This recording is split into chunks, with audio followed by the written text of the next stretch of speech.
Hello, guys, and welcome back to the best podcast in Africa. Yeah, Regarding basketball, no, everything. Today, as you all know, the All Star weekend just passed us, and there's also some big news in regards to some trades. So we're not going to do the normal weekly report where because we and also the next Monday will not going to be. because there's not going to be a lot of games. Yeah, they're playing on Thursday. Yeah. So yeah, So no MVP update for a while, nothing serious.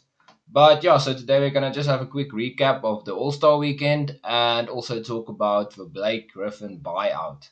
What we think about it, yeah. how this could change the league, and maybe this could, I wouldn't say promote, but maybe encourage other teams to look into trade options as well. So yeah, let's start off with the All Star weekend. Gonna start off with the skills game if it's Yeah. Let's start the beginning. Um, Skills. I'm not a big fan of the skills. It's a bit, no offense. It's a bit boring for me. yeah, it's Just true. running and shooting, and but yeah, it's a bonus one, and I'm glad. Yeah, I mean, Fuck you, Kenny. So yeah, Kenny Smith was really anti Europeans.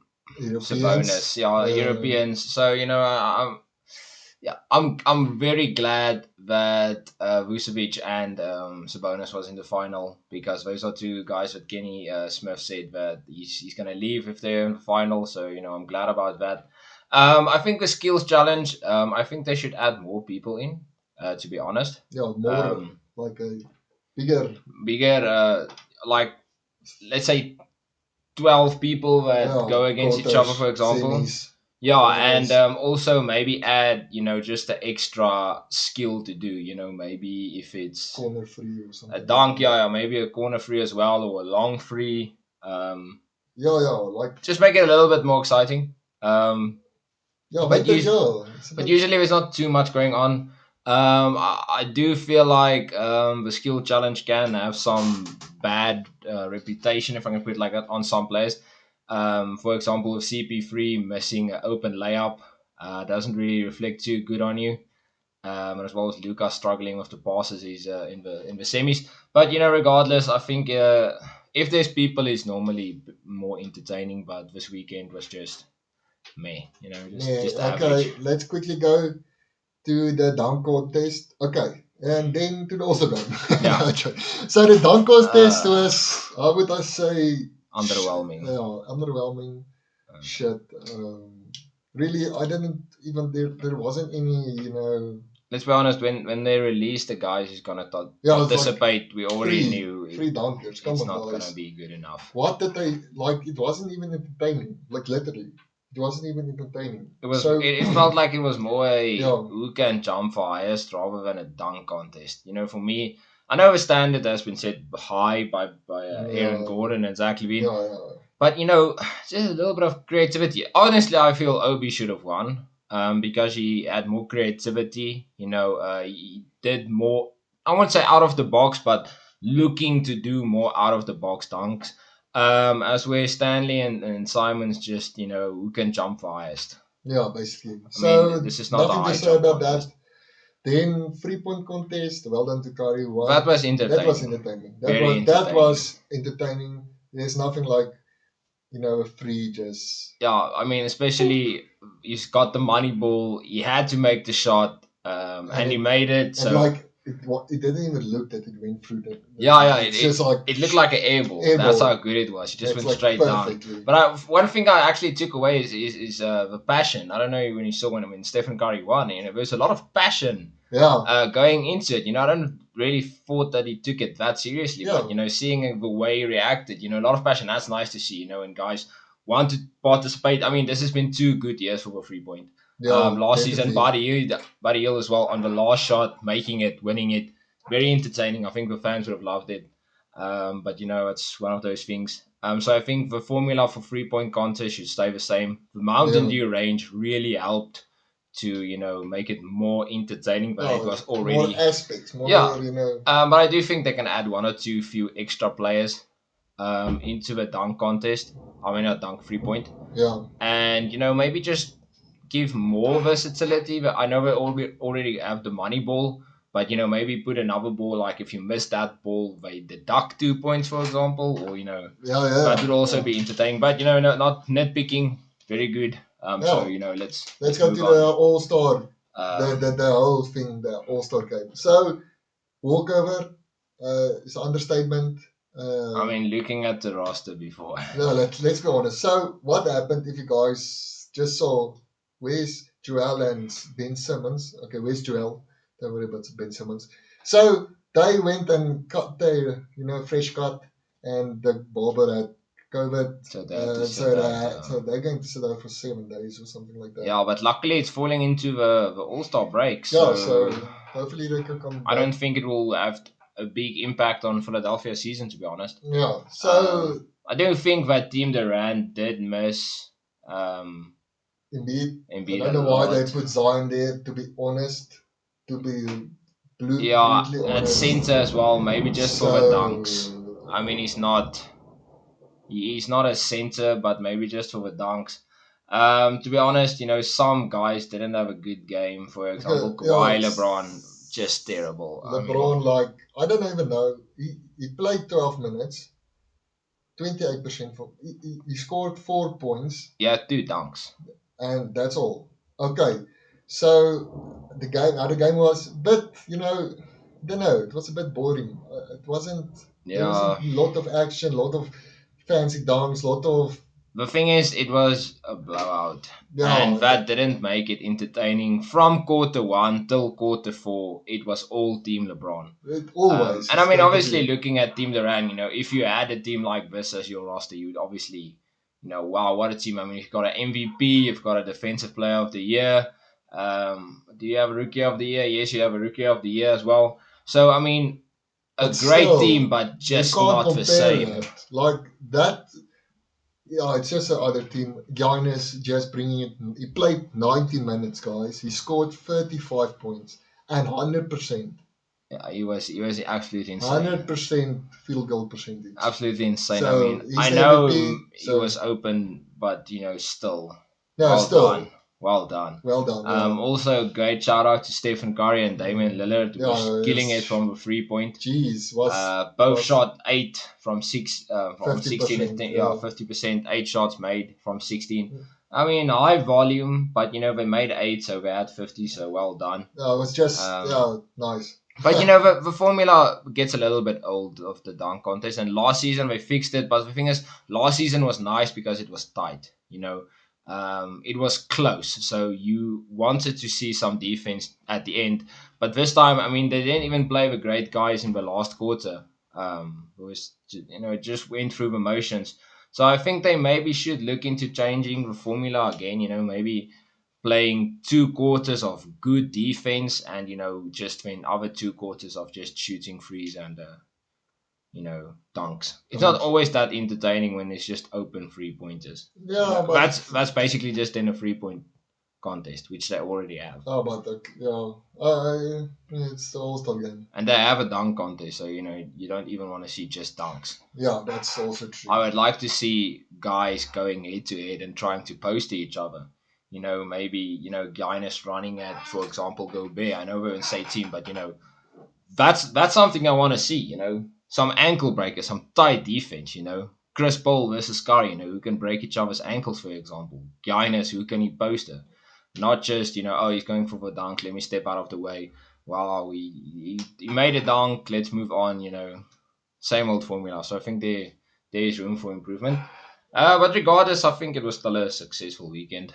All in all, I think the players enjoyed it. They enjoyed it. You could see they enjoyed it. For me as well, it's always nice. But it gets a little bit repetitive. So moving on. That's about that for any weekly kind of stuff. Yeah. So the biggest news for this, you can say, week that passed with Blake Griffin, that you got bought out by the Pistons. Sorry. Yeah.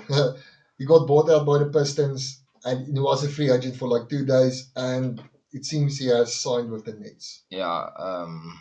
So yeah. Not quite sure what that will entitle for the Nets. Me and Lambert have spoken about it, but not really sure what we're going in terms of roster.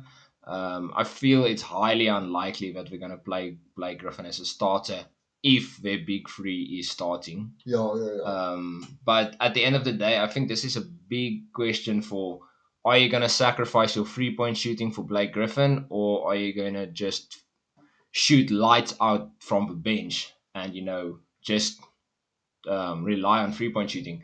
Because what happens to Joe Harris and Jeff Green now, who are both forwards? If Duran is back, are you going to play them from the bench? Or are you just going to swap it out? To be honest, I think Blake would most likely fit into a 6-man role. Yeah. I mean, thing is, he can pass. He changed his game. Let's be honest. Yeah, He's he not a has he has dunker anymore. underrated passing and ball handling Yeah, skills. literally, he can actually quite do some quite good ball handling, and his 3-point shooting, it's average, I would say. But he did improve on it. Also, He's taking a yeah, lot more shots. I mean, looking at the season where he really made that jump, 2018-19, he only shot 36 from three, but it was on a much higher volume yeah, than the previous years. yeah, The previous definitely. years, his volume wasn't that high. So I don't want them to turn Blake Griffin just into a spot up shooter, because they already have two. They already have Jeff Green and Joe Harris, which are basically just spot up shooters. But I think with Blake Griffin is much more of just an intimidation. Yeah, yeah, yeah. Adding Blake Griffin to your roster. It's just a name. If you hear Yeah. Blake Griffin, you think about the Kia or something like Yeah. that. Just this guy has a reputation, and you know, if he can play All Star, you bring All Star Blake like 2018 season, you know, then he could be a problem. He was an All Star. He averages what 24.5. He's Twenty. actually averaging this season. He should. Yeah, I mean, this season he is But struggling, but this season he's only played 20 games. And this season he also got back from injury. But the thing is, taking away from Blake Griffin, this season shooting percentages haven't been great.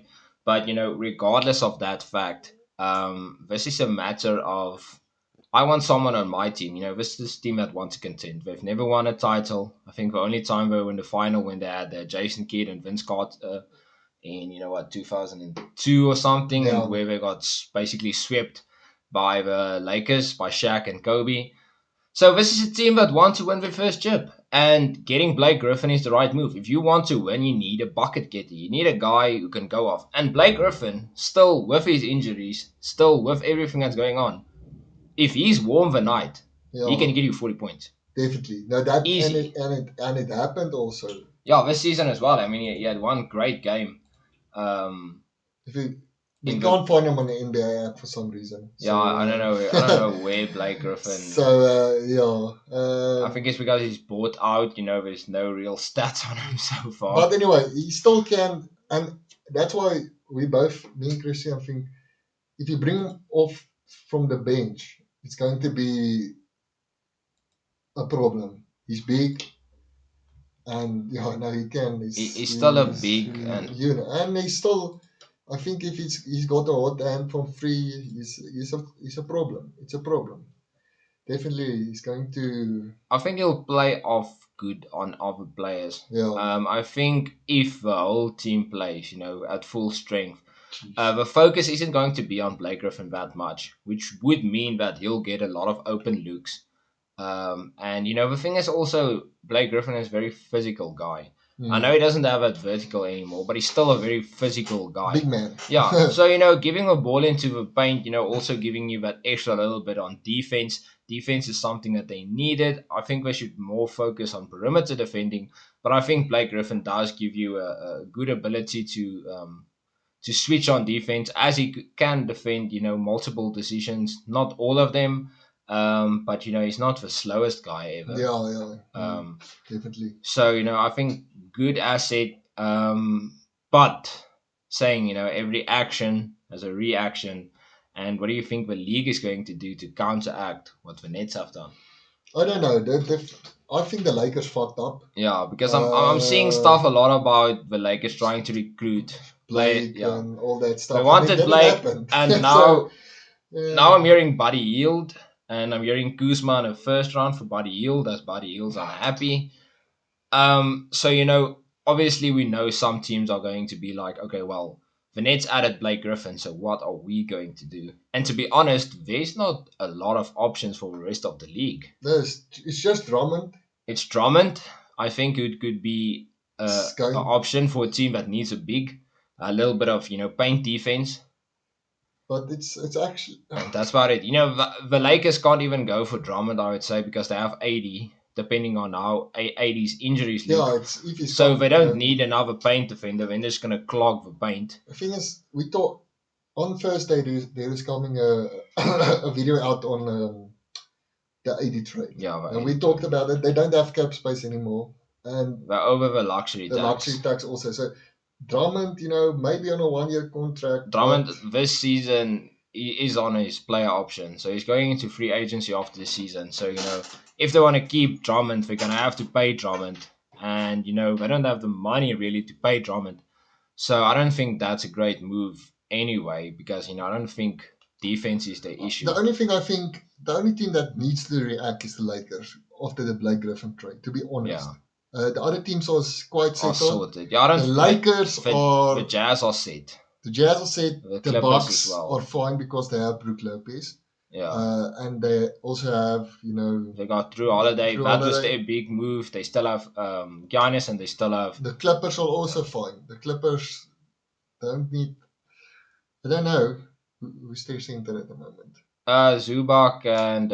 So they can, if they have to play, they can trade Drummond. I don't know. Who's the other center? I don't even know who's the other center at this stage. It doesn't matter. They are also fine. But looking at the team that really needs something, it's definitely we're looking here at the Lakers. Yeah, because the Lakers need to make a move. I really thought that the Celtics should have also made a move on Blake Griffin. They could use another big on their team. Currently we're playing Nicholas Batum. No, so they can maybe, if they want to, they can get what are their offensive, what's their rebounds? Oh, we're not doing good, but I mean they have Zubac, which is solid. So, and I mean they're 13th in the league in rebounds. So in the middle. So I don't think that Blake, and I mean they traded Blake away to start this rebuild thing. But yeah, I think it's only the Lakers. We will have to see where this goes. Yeah, it's actually quite quiet for March. This time. I really thought that would be a lot more trades, a lot more rumors, but the rumors are quite, especially from teams like the Celtics, who have been struggling, and also the Nuggets, for example, maybe, or the Golden State Warriors. Teams that I feel are just one or two pieces away from being maybe a contender or just a solid playoff team. Yeah.